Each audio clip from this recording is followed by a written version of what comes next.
live to tape.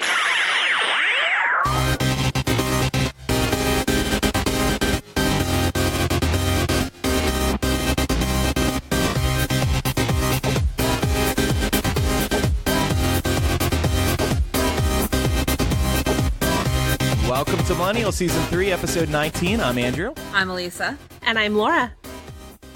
And I'm also here too. My name is Matt. I'm so sorry. Really? I'm so sorry. No. I see how it is. I see you. No, I I've see been you, the Laura. last person on the show the last couple of times I've been on. I'm sorry. That is brutal. No, I was reading. All right. And I'm also here.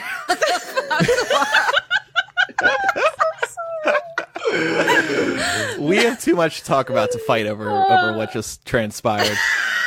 No, Most importantly, Go ahead. we have to talk about my birthday. My birthday's tomorrow. Has everybody got their cards in the mail? Their simming mugs in the mail? Well, that's a dig. Thank you very much. I love turning- you. Turning 28 tomorrow. Getting a little uncomfortably close to 30. Yep. Whatever. Me too. Sorry, Matt. That's okay. The great thing about turning 30, though, I gotta say, is that you give less of a shit about how you look to feel good.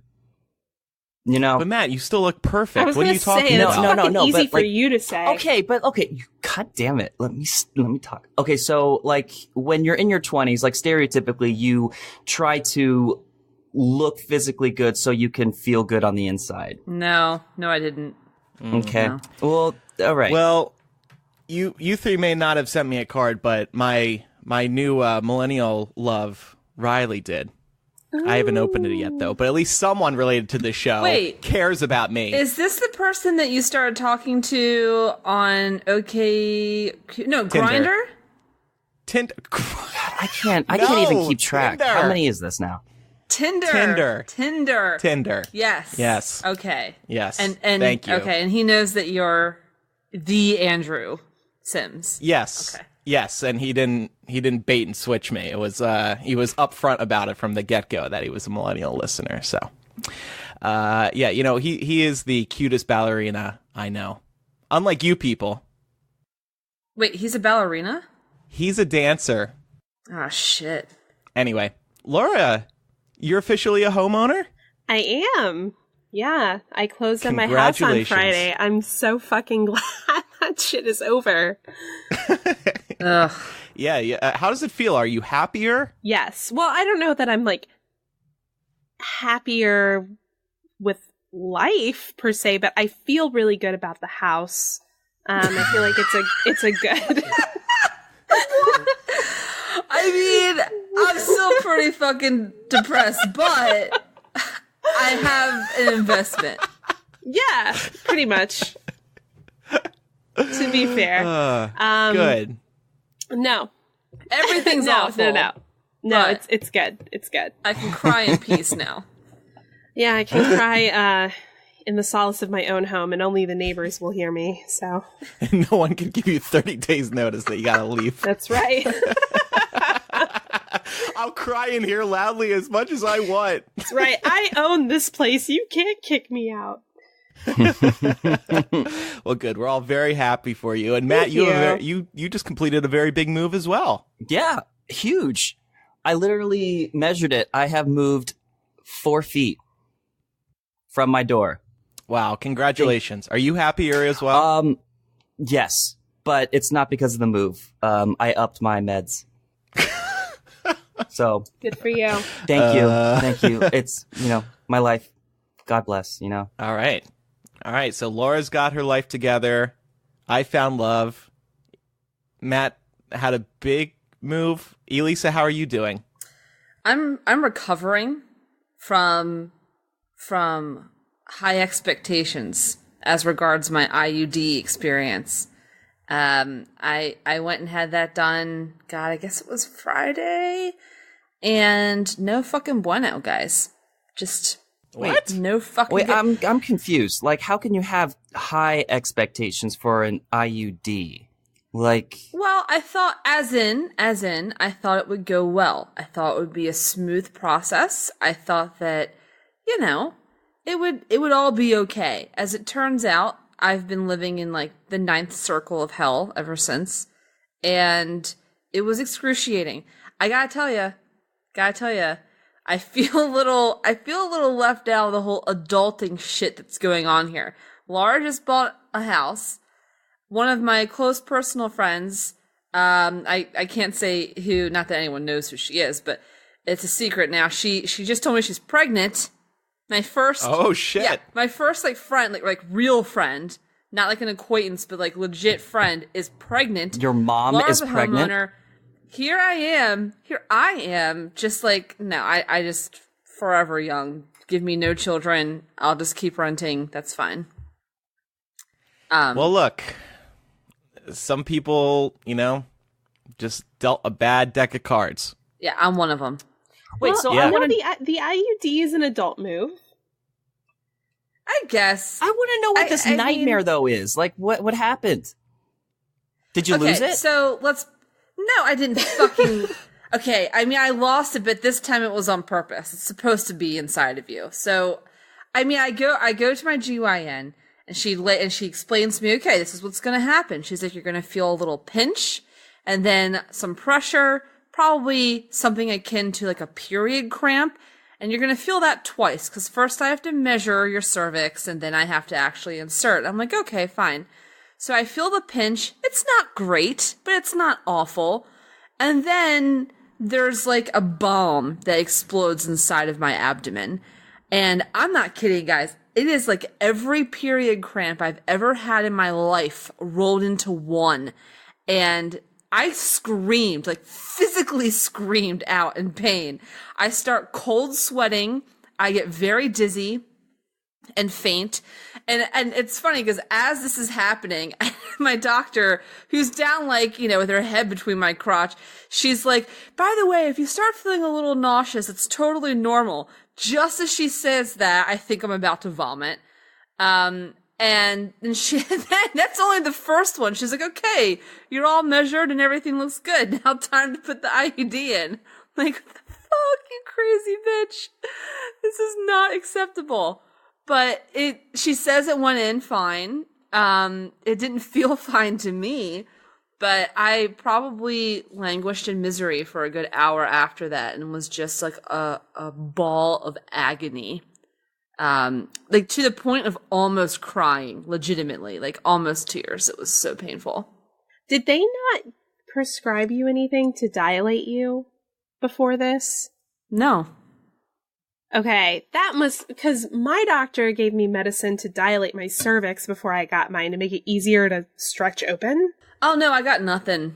Wow, that sucks. I got nothing. And I mean, there was no, I know some women have had their doctors, put like lidocaine of all things and some some topical numbing cream on their cervix as well. I got none of that. I just went in cold. That was it. Oh, that sucks, dude. Yeah, it was terrible. Ugh. But that said, the worst of it was over after about, I would say, 2 hours. And then I just had like normal period cramps for the next day, and now I'm ready for that baby gravy. So it's all good. Gonna have to put a towel down from now on.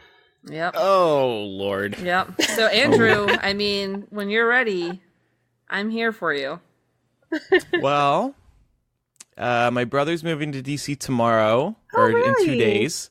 Yeah, for a summer internship, just a temporary thing. But my parents are moving him in, helping him move, and maybe I'll come down, and while they're moving in, I'll stop by. Swing on by. Little lunchtime meal. You know what I'm saying? I do. Just remember, Andrew, you are what you eat. I am an IUD. If you guys are wondering why I haven't really said anything, it's because I've been masturbating during this entire conversation. Oh, that's disgusting. Wondering what that thumping sound was. It's my finger. What? Wait, let's just no. Is your a microphone weird show. up your asshole? What the fuck do you mean? I mean, that's personal. We do have to change gears for a second. We were going to speak about some light news and then get into politics, but we also have to tell you about this breaking story that many people will probably know more about by the time they hear this episode on Tuesday morning. But we are recording Monday night, and there have been at least one, maybe two explosions at an Ariana Grande concert in Manchester, England. They seem to have occurred at the end of the concert. And NBC News is already reporting that at least 20 people have died and hundreds have been injured. So it seems to be a very, very serious incident, and details are still early, but... And we don't know who no one's taken responsibility as of this recording. But what I don't understand violence like this ever for any reason. But I particularly don't get who the fuck's going to target, an Ariana Grande concert. Who does that? Why? What is that about? I mean, even when you target places of worship, it's heinous, but you can at least understand the historical context for where that hatred and vitriol comes from. Why a concert? I don't understand. Because it is, this was an arena where this happened in Manchester. And I would imagine the idea behind it is you have a large congregation of people pushed into a relatively contained space. So I'm sure the idea was to do maximum damage. Oh, so cowardice. Sounds like they did. Yeah, correct. Yeah, correct. like fish in a barrel. Yeah, it's so, like, I'm following this on Twitter right now, and there are people who were at the concert who have video of the explosions happening and then people turning and running. There are photos of, like, bloodied individuals being carried out. It's looking really bad. Yeah, and I think it's also shock value that they were probably going for, because you would think, why an Ariana Grande concert? And it's also sad because, of course, concerts are where you go to be joyous, to have fun, to be worry-free. I gotta be honest, though. After all the stuff that's been happening within the past couple years of shit like this, like the past recent concerts I've been to, like I have had that thought in my head, like even just for a split second, just that second of worry, like what would happen if like if a bomb explodes or something, because that's not outside the realm of possibility now. Well, maybe I feel like. Sorry, I was going to say, I feel like that when I go into any kind of public space these days, one of the first things I always do, and sometimes I do it without even realizing, is just sort of casually look where the exits are. Yep. Yeah. Yeah. Ever since that mass shooting in the movie theater, actually, any single time I go to the movies, and it's not conscious or deliberate, I just find myself naturally looking for the nearest exit whenever I'm in a movie theater now. And it occurs to me as we're talking about this, maybe that's the point, right? Maybe the point is to do it in the most unpredictable public space possible, because I suppose terrorism by its very nature, in addition to being cowardly, is all about actually terrorizing and getting people to stay indoors and not live their lives. And so in some ways a concert makes sense, I suppose, in that regard. But the other thing to remember is you can't live in fear. No. And that's the thing I always remember. I remember there were terror attacks around this time last year, maybe a little earlier. And I was going to, I had tickets to go see Bruce Springsteen in London. And I may have brought this up. My dad was like, don't go. You shouldn't go. Terrorists would love to blow up a Bruce Springsteen concert overseas. I'm like, well, that might be true, but it's not going to stop me from going. Yeah. I'm still going. It's just so bizarre to me. And I know people like my dad, they live in fear. And it's really sad and bad. You can't do that. Because then you're not living at all. Mm-hmm. Yeah. I mean, we're coming up to the year anniversary of Orlando at Pulse. Jesus Christ, I can't believe that. Yeah, crazy. So let's move on to some other news. We're going to start light, Trump free. For now. Matt, there's been some hot summer trends, haven't there? Yeah. Okay. Here we go. Here we go, guys.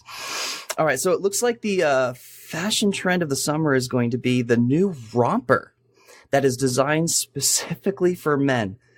They're calling it the Hmph or the Bromper, the public onesie, and it's just the worst, guys. Have you Describe seen it? What is this? It's basic. Well, a romper originally is what is a piece of clothing. It's like a onesie for babies or young children, and also women wear it too. There's rompers for women that you see like at Coachella or during the summer, but now these group of guys on Kickstarter started a campaign for a male version of the romper, and their goal was 10,000. I'm looking right now. They made over $366,000 for it. Oh boy! And you know, I kind of do find the romper fashionable. I'm not sure if I would wear it, but I feel like it's not. When I first looked at it, I found it a bit ugly. But the more I look at it, certain patterns, certain designs of the romper, I'm okay with it. Would you wear it? What's the I don't think I would wear it. I don't think it would look good. I mean, I don't think the design of a romper will fit a guy's shape. I just don't think it's going to be flattering for a lot of guys. The point of it, Laura, it seems to just be comfortable. Like if you don't have to worry about that in-between space in between your pants and your shirt. I don't know. It kind of looks to me like it would be as comfortable as a onesie, like Matt was describing it. I mean, it's basically a got all that jumpsuit space with shorts. Yeah. Yeah, but let's be clear. This is like an internet meme gone like way too far. This is not serious. I guarantee you, whoever started making these things or talking about this, they were doing it. They were doing it just to like troll everybody, and they were laughing and mocking the idea of men wearing rompers. And then somehow it got real serious. Companies started making it, and now look, now we're talking about it. Now I'm sitting here Googling pictures of romp hymns. Yeah, but okay, I mean, but all the pictures that you're seeing are of, like, attractive model type guys.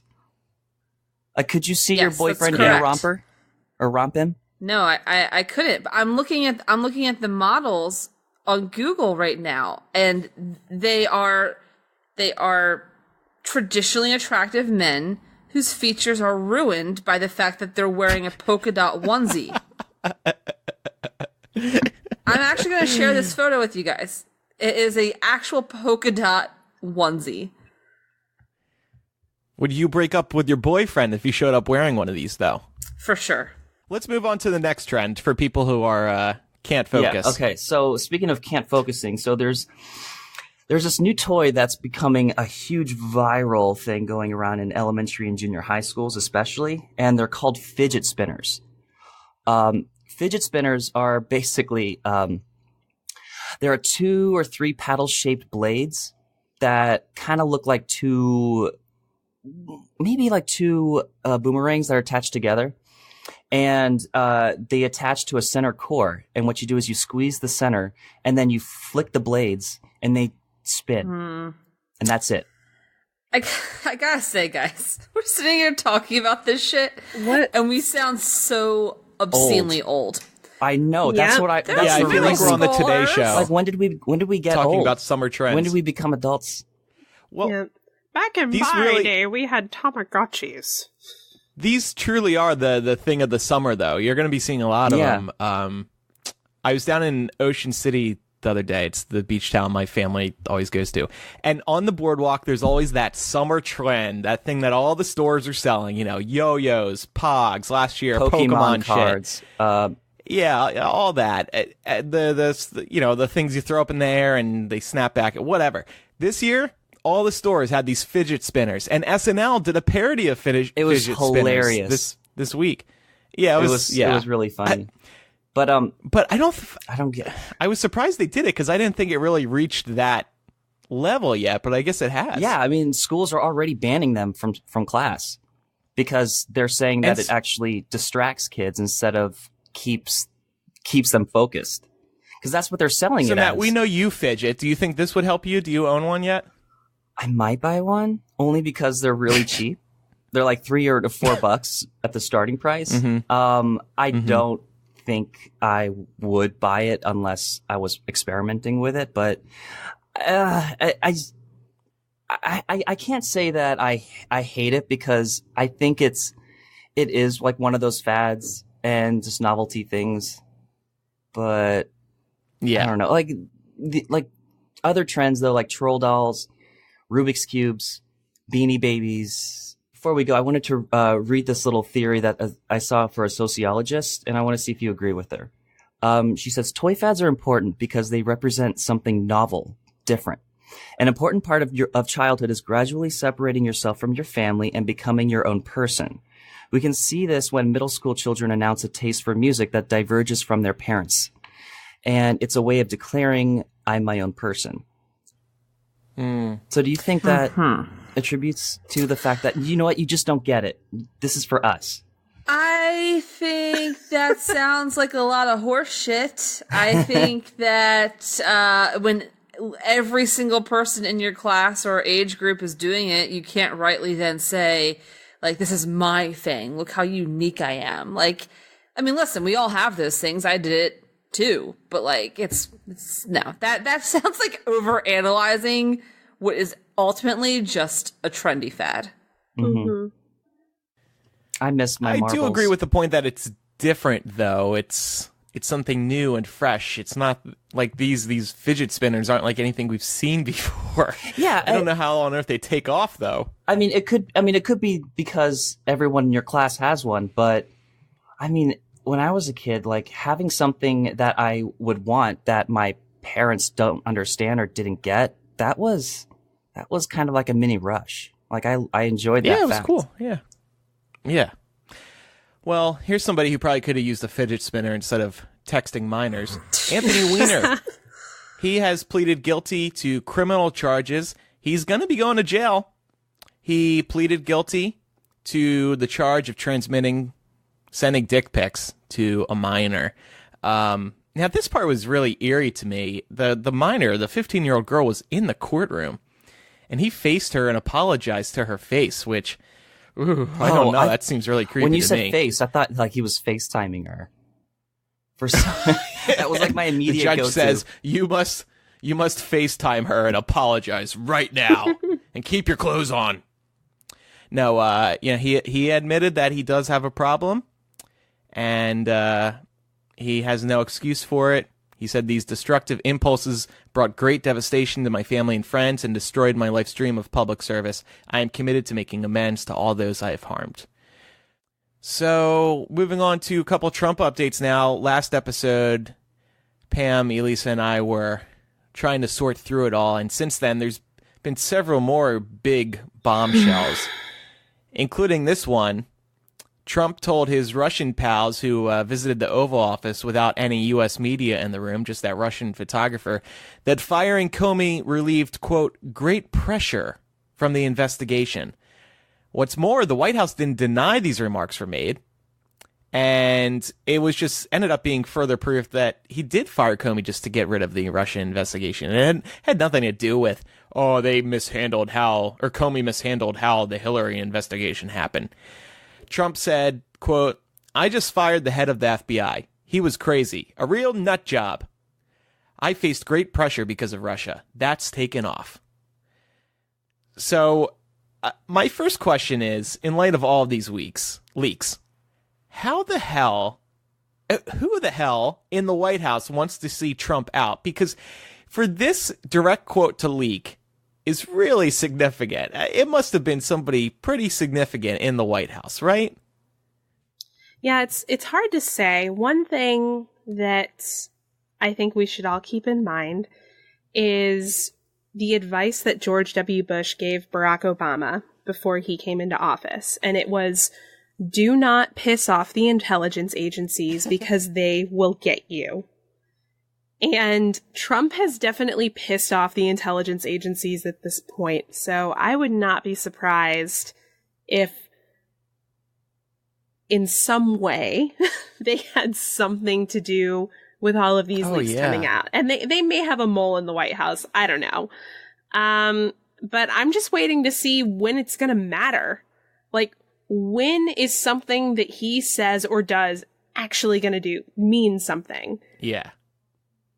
Yeah, it's almost like he's his own worst enemy. Time and time again, he's his own worst enemy. And then there was the story on Friday, I don't have it in the notes here, that the Russian investigation has perhaps reached Kushner, an active official, and a couple sources are reporting that it's Kushner. So, personally, I can't believe that. In my opinion, he's too hot to be guilty of anything but sex appeal. But we'll see. I don't get that, but okay. Yeah, me neither. Yeah, I don't find him sexy at all. But then we also, if we're talking about, things that Trump has done to try and undermine certain investigations surrounding his administration, Comey came out and confirmed that Trump asked him to let it go about the Flynn investigation. Well, yeah, he's a good guy. Yeah. He's a good guy. And then also today, apparently it's being reported that Trump has also gone to a couple of other individuals in the intelligence community and asked them to come out and refute the idea that there was any kind of Russian collusion during the 2016 election. And of course, both of these people refused. Yeah, after Comey came out. Yeah. So he wanted them to deny Comey's report. So, my God, is he desperate. And then that whole intelligence leak that he handed over to the Russians, he admitted himself that it was an Israeli source, and he blamed the media for reporting that it was an Israeli source, but the media actually never reported that part of it. He just said it himself. And did you hear what he did today in regards to that in his meeting with Netanyahu in Israel? No. Is it about what I just said? I think. Yeah. Yeah. That's what I was referring to. Oh, gotcha. Because he came out at the end of that, just to provide some context. Yeah. And they weren't even actually taking questions anymore. And Trump shouts over the media. He's like, by the way, I didn't say anything about Israel. Yeah. He put his hands up in the air. In the video, security is pushing the press back. It's clearly over, and he just stops. So that's what I mean by his own worst enemy. It's almost like he's trying to get himself kicked out of the White House. But no one's doing it. I feel like now he's just trying to see what he has to do to get impeached. But we do have some exciting news. After Memorial Day, Comey, open session, testifying, live, NFL on Fox. This, I think, could be one of the biggest parts of this investigation. I think this is going to be one of the most watched events in live cable news history, and I cannot wait for it. Oh, I know. If his memos are true, oh boy. Yeah, I think it deserves a pay-per-view price. I'm going to be furiously masturbating the entire time. Me too. And I never thought I would say that about anything involving James Comey, but there you go. Tall men, not your type? Not tall men like James Comey. No. So I'm kind of hopeful that that'll be a very, very, very big day in presidential history, but yeah, we'll see. I mean, this is going to be. They're definitely obviously trying to skirt the topic. So my congressman Doug Collins, he does these telephone town halls. That's what he does nowadays because I think he's too scared to actually face the public. He doesn't want to be screamed at. And so they let people call in and they have you talk to one of his staffers and give them your question. They definitely don't screen the calls though. Definitely not. It was just a coincidence that all the questions that made it through into the town hall were all Congressman Collins, how can I make America great again? That was just happens. Yeah. But I specifically asked, I was like, I would like to know what Doug Collins' statement is on the president committing treason. I would like to know what his statement is on standing behind a president that has colluded with a foreign government, particularly given the fact that he has voted with this president 100% of the time. Yeah. And then he did answer my question, but they wouldn't let me on the air to ask it. And he phrased it like I was asking, when is Russia going to be investigated? Which was not what I asked. Right. And he was like, well, Laura, I don't, we already have 5 investigations going on. I don't know how many more you need. I was like, okay, bro. Yeah. Okay. Good on you Go for fuck participating, though. That's cool. Oh, I'm gonna do it again. I'm gonna keep doing them. Good. Elisa, what do you make of all this? I mean, I think you're right. When Comey testifies, that's going to be a game changer. Mm-hmm. That's going to be a game changer, because let's be clear that I think the real scandal here isn't that Donald Trump's an idiot. It's not that he's incompetent. We knew these things.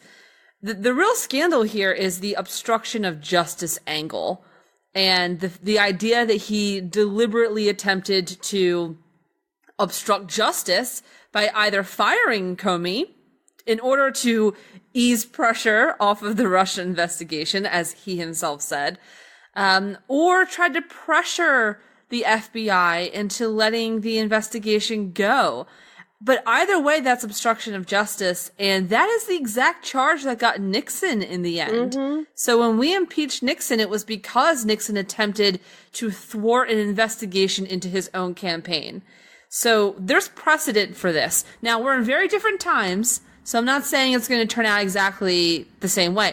But I think that in terms of substance, in terms of what we should be looking for as regards impeachment, or even not impeachment, even just like keeping this scandal rolling, it's going to be that. It's going to be what we get from James Comey. It's not going to be, Trump spilling secrets to the Russians in the Oval Office. Unfortunately, that's perfectly legal.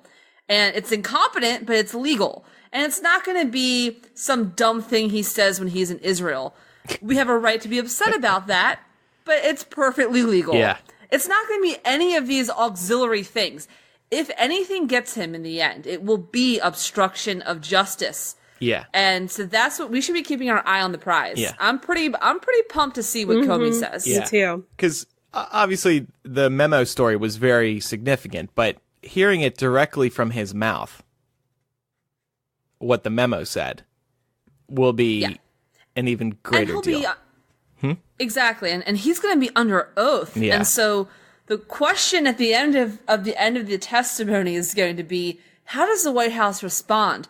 Because now the White House has only 2 options: either they admit that there's been wrongdoing and take responsibility, fat chance, or they call James Comey a liar and say that none of that happened. But if James Comey was lying under oath, that too is obstruction of justice. And so now we are set to have a scenario in which only 1 or 2 things happen.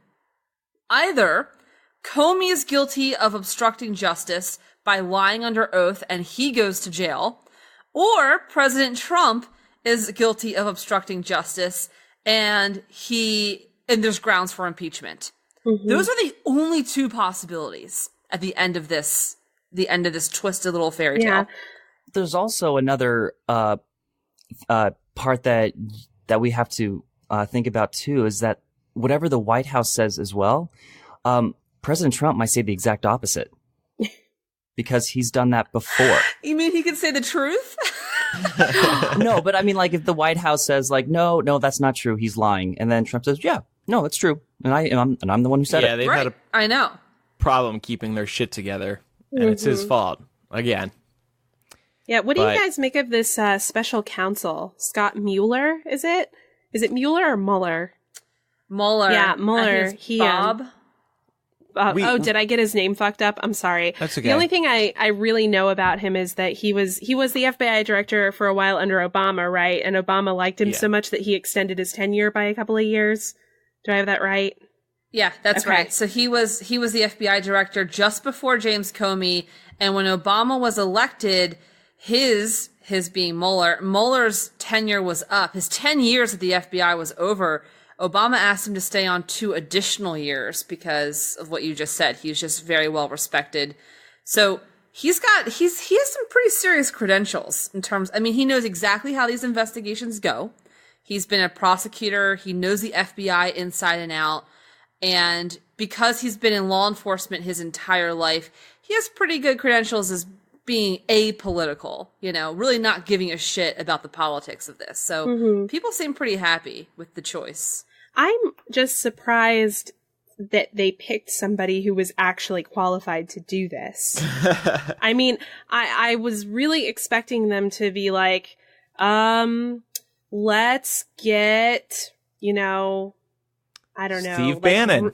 Yeah, or Rick Perry, or like Rick Perry. any of their other degenerate, fake Republicans to do this shit for them. But they actually picked somebody competent. Yeah. Yeah, it does restore faith, doesn't it, in the system?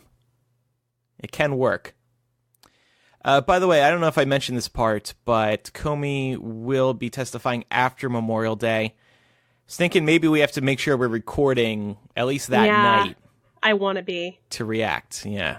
It's time now for Hidden for the Headlines. By the way, Laura, I just want to remind you quick before we move on, Matt is a part of today's episode. Just so you know. I'm so sorry. Just a friendly reminder. I'm sorry. No, it was my fault. I should have announced it to everybody on Twitter. No. You should have been a part of hashing it out. And I anyway, didn't mean it that way. Elisa, enlighten us. So, hidden from the headlines, actual news, real news, policy, things that are changing, not just scandal.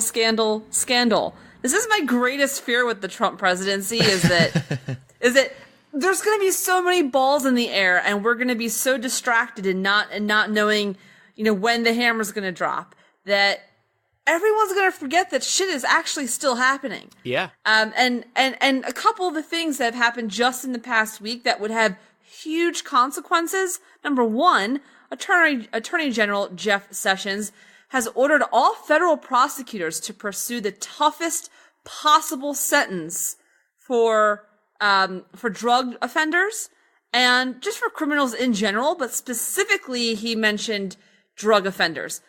So this is terrible for obvious reasons if you are not a fan of the prison industrial complex. So just to put this into perspective a little bit, according to what Jeff Sessions has now ordered federal prosecutors to do, if you are caught with any amount of marijuana, I'm talking, it can be a dime bag, it can be half a fucking blunt, any amount of marijuana, under his guidelines, the prosecutor would have to try and put you in prison for a year, because that's the maximum penalty for having any amount of marijuana is a year in prison. If you get caught a second time, then you get to go to prison for 2 years. If you get caught a third time, it's 3 years. So each time you're caught, even if it's just a fucking grain of it, it's an additional year in prison. Now, none of this even touches the idea that someone could be selling, right? So even, let's say you have a joint and you sell it for, what, $10, $20, whatever, to a friend. Now you've reached a whole other level of the law. In this case, you can go to prison for 5 years. So a simple transaction of, hey, you got $10, I'll give you this joint I just rolled. Now you're in prison for 5 years, according to Jeff Sessions. That's what he's ordered federal prosecutors to do. This is a big deal because the federal government has been working steadily under both Democratic and Republican administrations to try and scale back the number of prisoners that we have and to sort of let this whole obscene war on drugs nonsense go. I think we can all agree that our prisons are best suited for real criminals, particularly violent criminals, not people who want to smoke up. But Jeff Sessions has a fucking vendetta against pot for some reason. So that's the first thing. The second thing that's happened the past week that's been pretty hidden from the headlines is that Trump has released his budget for 2018. Now, it's pretty fucking bad. And there's a lot to it. But some of the most important things are that he wants to slash Medicaid funding by $800 billion over the next 10 years. $800 billion. Now, Medicaid, obviously, is effectively health insurance for low-income families, but it's also for the disabled. So we're talking about people who physically can't work, who are in wheelchairs, or who have some degenerative disease and are unable to work. This is how they get their health care, and they want to slash it by $800 billion. That's insane. Also wants to get rid of, oh gosh, what is this? Children's health insurance program. Woohoo! Because kids don't need to see a doctor. That's ridiculous. Seeing a doctor, what? Who needs to see a doctor? So under Trump's budget, the program would be cut 20%. 5.6 million American children depend on the program. You cut that by 20%. We're talking truly millions of kids without health insurance. And the list goes on. I encourage you guys to look this up. It's pretty fucking bad. He slashes the EPA. He slashes all kinds of things. And here's the deal. The president doesn't actually set the budget. Every president always writes one, but ultimately it's up to Congress to pass the budget. It's up to Congress to write the budget. The power of the purse rests with the legislative branch. But it's still important to know what Trump's priorities are and what his budget proposals are, because ultimately he can fucking veto it. And I don't think any of us trust this president enough to think that he wouldn't do something like that.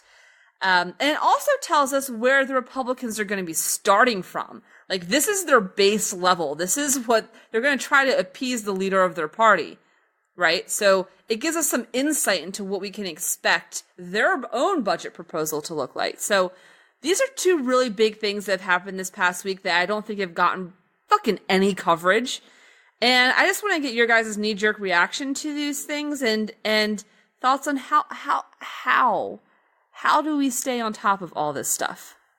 Yeah, so my knee-jerk reactions. Jeff Sessions, the reason that he is so obsessed with weed is because it's the lowest level drug. It's very common. It's super easy to catch people with weed. And statistically, the people most likely to be prosecuted under these types of laws are black men. Next. They're talking about cutting Medicaid by $800 billion over 10 years. I wanted to talk about the Republican talking point to this. This is something that I heard my esteemed congressman talking about during his town hall the other night. And he says that much of the Medicaid cut that's coming along is actually just cutting back the Medicaid expansion that happened under Obamacare. And that the people who get booted off their Medicaid are going to be able to find healthcare with these awesome, generous tax breaks that they're getting under the new Republican plan. Somebody want to remind me what those tax breaks were? Like $2,500 a year? Mm-hmm. Does $2,500 pay for a wheelchair? If you make it with cardboard, maybe at a yard sale. Yeah. You get a bike. So those are my knee-jerk thoughts on that. I would say in terms of staying informed on real news and also keeping up with all the scandals, I think we can use the scandals to our advantage, because where there's a scandal, they're also going to be trying to do some under-the-table shit. Mm-hmm. So if you see something happening, like Trump says something ridiculous at a meeting with Netanyahu, or Trump tweets a picture that looks suspiciously like it might be his saggy orange balls, go and turn on C-SPAN. Just do it. Like, pay attention to some of the lesser known outlets for political news and see what's going on there. And two other big things that are happening right now. The Senate is writing a health care bill, and net neutrality, that's being reworked right now. And those, of course, are two very big issues as well. Knee-jerk to the weed thing. I think Laura alleged that Jeff Sessions just wants to be racist. Sounds about right to me. It's just so sad that this could happen for a drug that doesn't harm people. Right. Yeah. And I would just like to say that allegation about Jeff Sessions doesn't come from nowhere. Jeff Sessions. I know. Jeff Sessions, Ronald Reagan thought Jeff Sessions was too racist to be a low-level judge in the 80s. Also, Coretta Scott King wrote that wonderful letter about Jeff Sessions that Elizabeth Warren tried to read on the floor of the Senate and that Mitch McConnell stopped her from reading. That's enough. But under Jeff Sessions, there was so much voter suppression in majority black districts in Alabama that it's just impossible to look at him and look at his career and say Jeff Sessions might not be a racist. No, he's for sure a racist, and that is absolutely where he's coming from. Believe me. Believe me. Believe me. I wanted to... Yeah, I think it's just hard for him not to be. Even though he keeps saying, like, he can deny it all he wants, but he just can't help every single thing that he does just happens to be racist. I think the other thing I wanted to point out about the budget really quickly, because I think it's pretty critical, Trump's proposal would cut SNAP, which is effectively food stamps, by 25%. 44 million Americans rely on food stamps currently. So if you cut that by 25%, you're talking roughly 11 million Americans who won't have access to food, period. End of story. Of course, if you believe the Donald Trump narrative of why people can't afford food, it's their own fault because they're lazy. But so maybe they deserve it. I think that's probably what the narrative would be. But obviously, I think we know that's ridiculous. And bearing in mind also that many of those 44 million Americans who depend on food stamps are children. And regardless of whether you think their parents are lazy or whatever else, no child in the world, particularly in the richest country in the world, should go hungry. Cutting SNAP by 25% is just, it's immoral, in my opinion. But I guess here's my thing. I'm kind of surprised I'm going to say this, guys, but I think that in terms of staying on top of this shit, one of the best things that we can do for ourselves is to actually get away from it once in a while. And I don't mean for long periods of time. I don't mean for like weeks on end to just turn the news off. But I find myself personally just sort of glued to CNN 24/7. Right. It's the first thing I check in the morning. It's the last thing I check at night. I have it on TV wherever I am. And I think that for the most part, that's fine. That's just who I am. And I think it's important to stay informed. But on the other hand, fuck CNN. They're kind of bad. But also, it's nice when I get even just a few hours or a day or two away from it, because I feel so much more mentally ready to engage. And I find myself thinking about the issues more critically. So I'll hear the story and I'll actually think through, oh God, what are the ramifications of this? Whereas if I have no break at all, I kind of find myself just being very complacent and numb to it. So I think that even if it's just like one day a week, just turn off your news alerts, take a step back. Having that break can probably help you in the long run stay engaged. Yeah, pace yourself. Yeah, I do agree that the numbness thing, when you are watching the same story being reported by CNN 5 billion times over the course of an hour, you do grow numb to it. And everybody just needs a mental break. And actually, we're going to be talking about in After Dark today some old TV that's coming back that could probably serve as a good break. But like, I was just watching Unbreakable Kimmy Schmidt season 3 last night. That was a nice break. Good. Yeah.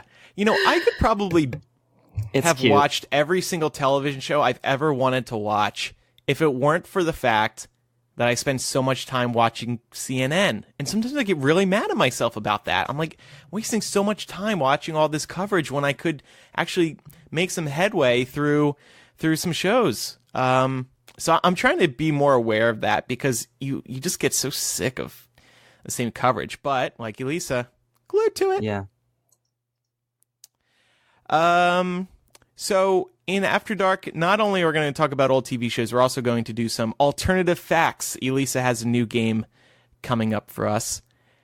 All right, it's time now for Surprise Bitch. Surprise Bitch! Today we're going to call Marissa, who is in California. Hello? Hi, Marissa. Hi. Surprise, bitch! Surprise Bitch, it's Millennial. Hi. How's it going? What are you up to in California? It's good. I'm at work. Oh, where are you working? Ooh. Are you going to get in trouble for this? No, I won't. I can take a couple minutes. What do you do? I work at a print shop running all the digital printers. Oh, cool. Oh, nice. It's fun, but kind of boring. Mm-hmm. Print out our faces on paper. That'll help pass some time. Matt can send you a pic Yeah, of I'll his hang butt. you guys up all over. Yeah. Can you do large print? Hey, have you seen the new male rompers, and what are your opinions on them? I have seen them, and I think they're incredible. That Oh, good. So you would is like date a guy in them? Well, I mean, I wouldn't date a guy because I don't like guys, but I mean... Oh. Yeah. Come on, Can you Andrew. see- Don't assume. Oh my God, Andrew. If Elisa showed up wearing a male romper, would you date her? Yes, I would. Yes. All right, we're just going to let you two have a moment for a little bit. Go ahead. Hey, girl, how you doing? I mean, you want to go get some coffee? I do. Oh, wow. Oh, shit. Oh, man. All right, Man, perfect. flustered. We'll go find a nice little coffee house. Hey, Marissa, what are your opinions on these fidget spinners that have been going around? Or do you even know what they are? I know people who actually use them for their intended purpose to keep themselves from like harming themselves and all that, but for all those That's people their that just intended want them because purpose? they're cool. Yeah. Intended for like anxiety, and I mean, I went on Amazon to look what its subject line was, and it was autism and anxiety. Oh, okay. So if you're autistic, you can spend something, but Yeah, I know people I have don't- used them in class to help Yeah. them pay more attention and to keep their minds from wandering. But then, of course, you got all these kids that want to play with them, ruin it for everyone else. Yeah, they are a hit with the kids. But if Elisa Oh, yeah. showed up wearing a male romper and she pulled a fidget spinner out of her breast pocket, how would you react to that? Oh, I don't know. I mean, I don't know what I would do That either. would get me going, but I'd be kind of scared. Maybe she'd throw the spinner at me if I did something wrong. No. Maybe you could be like, She would do that. maybe you could be like, "Hey, baby, I want you to do something else with your fingers." You spin my... Maybe you should use this fidget spinner, Andrew. You seem to be pretty into this as a pickup game. Well, I know what I'm getting you for your Secret Santa gift this year. So where in California are you? The Central Valley, Okay. Do you so like all it around there? that agriculture. It's hot, Yeah. Yeah. and people here are Bible Belty. Yeah. Yeah, it is. How do you meet the ladies? You go down to West Hollywood where there's 0 lesbian bars, or? Online. Gotta do that online. Oh, okay. What do you use? Time at Laura. I've used OkCupid and Tinder. Have you used MuggleNet to find women? I have not. I can't remember the last time I went on MuggleNet. Same. Yeah. I have a 100% success rate meeting women on there, though. Nice. Good. Nice. Cool. Okay, Cupid. It doesn't seem to be as hot as it used to be, but yeah, Tinder is Because you can't obviously. No, it's swipe. not. You know, people don't you want to can. actually have You to actually search. can swipe on OkCupid Yeah. now. Yeah, but it's not as nice as the experiences on Tinder. Anyway, well, thank you, Marissa, for your support. Glad we got to speak to you. Thank you for calling answering. me. Yeah, no problem. You're welcome. And we'll talk to you soon. Have a good night. All right, you guys too. See you Thanks, soon, bye. girl. Bye. Bye. Bye. See you soon, girl. Elisa's unbuttoning her romper now. Getting ready. Yeah. Getting Elisa a romper for Christmas. Mhm. Oh, I mentioned this during hashing it out, but we still have to do this. We, the three of us, Elisa, Matt, and I, have to mail Laura a housewarming gift, and we got to play that game. We got to get on that very soon. What? I didn't agree to that. Is this like a Secret Santa style thing? Exactly, yeah. We each buy a gift for her house, and she'll have to guess. Oh boy! Oh man! Let's accept now that Laura's just gonna get 3 dildos. She's got Mark now. I'm gonna try to be a little more thoughtful with my gift. Oh, thank you. Still dirty, but Are you saying that Mark is my dildo? yeah. Well, I would think his dildo replaced any other dildo you needed. Or are you still using dildos? Anyway. Hello? Oh, wow. Okay. Oh, boy. I'm flustered. With that silence, the silence says, I am still using them, but not on myself. I have Jeez. I have never heard silence say so many things. Now I got to go back to Atlanta. I need to speak to Mark about this.